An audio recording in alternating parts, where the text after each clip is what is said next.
नमस्कार मित्रांनो, मी प्रसाद नागरगोजे. तुम्ही पाहताय प्रसादजी take YouTube channel. प्रसादजी take YouTube चॅनलमध्ये तुम्हा सर्वांचे अगदी मनापासून स्वागत. मित्रांनो, प्रधानमंत्री पीक विमा योजनेच्या संदर्भातली एक महत्त्वाची आणि तुमच्या फायद्याची माहिती घेऊन आलेलो आहे. मित्रांनो, प्रधानमंत्री पीक विमा योजना ही 2016 पासून सुरू करण्यात आलेली आहे. या योजनेला 8 वर्ष झालेले आहेत. गेल्या 8 वर्षापासून आपण पीक विमा भरत आलेलो आहोत, कारण या पॉलिसीमुळे आपल्या नुकसान झालेल्या पिकाची आपल्याला भरपाई मिळेल. या योजनेमधून आपल्याला मदत मिळेल.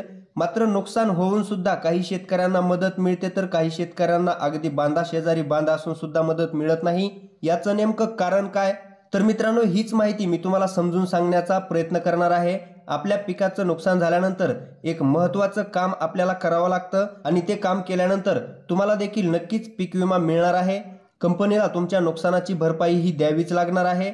आणि जर तुम्ही हे काम नाही केलं तर तुम्हाला पीक विमा योजनेअंतर्गत 1 रुपया सुद्धा मिळणार नाही. त्यासाठी तुम्ही हे काम नक्की केलं पाहिजे.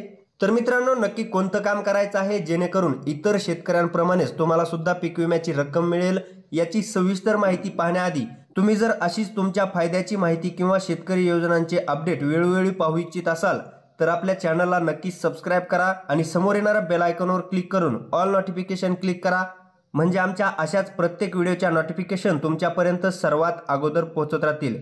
तर चला मित्रांनो, पीक विमा मिळवण्यासाठी नक्की कोणतं काम करावं लागेल याच्या संदर्भातली सविस्तर माहिती जाणून घ्यायला आपण सुरुवात करूया.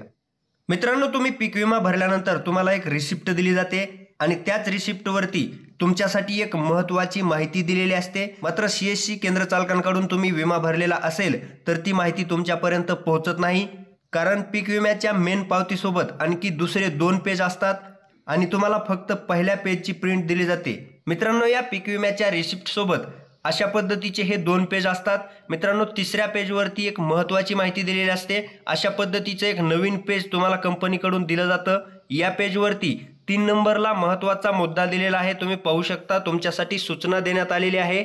योजनेच्या मार्गदर्शक सूचनेनुसार अर्जदार शेतकऱ्यांनी स्थानिक नैसर्गिक आपत्ती जसे की गारपीट, भूस्खलन, विमा संरक्षित क्षेत्र जलमय झाल्यास, ढगफुटी, वीज कोसळल्यामुळे लागणारी नैसर्गिक आग व काढणी पश्चात नुकसान भरपाई, तसेच गारपीट, चक्रीवादळ, चक्रीवादळामुळे आलेला पाऊस व बिगर मोसमी पाऊस या बाबी अंतर्गत सुकवणीसाठी शेतात पसरवून ठेवलेल्या अधिसूचित पिकांचे काढणीनंतर 14 दिवसापर्यंत झालेल्या नुकसानाची पूर्वसूचना नुकसानीच्या 72 तासाच्या आत क्रॉप इन्शुरन्स ॲपच्या माध्यमातून किंवा पीक विम्याच्या पावतीवरती दाखवलेला विमा कंपनीचा टोल फ्री क्रमांकाच्या माध्यमातून.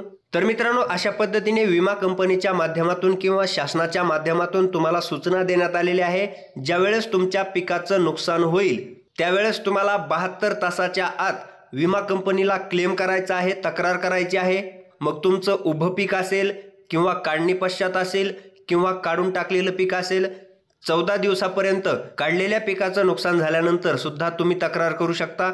फक्त नुकसान झाल्याच्या नंतर तुम्हाला 72 तासाच्या आत क्रॉप इन्शुरन्स ॲपच्या माध्यमातून किंवा तुमच्या विमा पावतीवरती कंपनीचा टोल फ्री नंबर दिलेला असतो, ईमेल ID दिलेला असतो, त्या ईमेल IDच्या माध्यमातून तुम्हाला कंपनीला कळवावं लागतं. आणि ही तक्रार केल्याच्या नंतर विमा कंपनीचे प्रतिनिधी तुमच्या शेतामध्ये येऊन सर्वे करतील आणि तो सर्वे झाल्यानंतर तुमच्या नुकसानाची टक्केवारी ठरवून तुम्हाला नुकसान भरपाई दिली जाईल.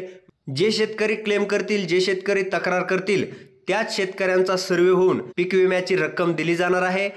त्यामुळे तुम्ही सुद्धा तुमचं नुकसान झाल्याच्या नंतर नक्कीच क्लेम करा. क्रॉप इन्शुरन्स ॲपच्या माध्यमातून क्लेम कसा करायचा याच्याबद्दलच्या सविस्तर माहितीचा व्हिडिओ तुम्हाला डिस्क्रिप्शनमध्ये पाहायला भेटेल किंवा वरती आय बटनवरती पाहायला भेटेल. तर मित्रांनो, अशा पद्धतीची पीक विमा योजनेच्या संदर्भातली एक महत्त्वाची अपडेट होती. जर तुम्हाला मी दिलेली माहिती आवडली असेल तर माझ्या या व्हिडिओला एक लाईक नक्की करा. तसेच तुमच्या जास्तीत जास्त मित्रांपर्यंत हा व्हिडिओ शेअर करायला विसरू नका. धन्यवाद. जय हिंद, जय महाराष्ट्र.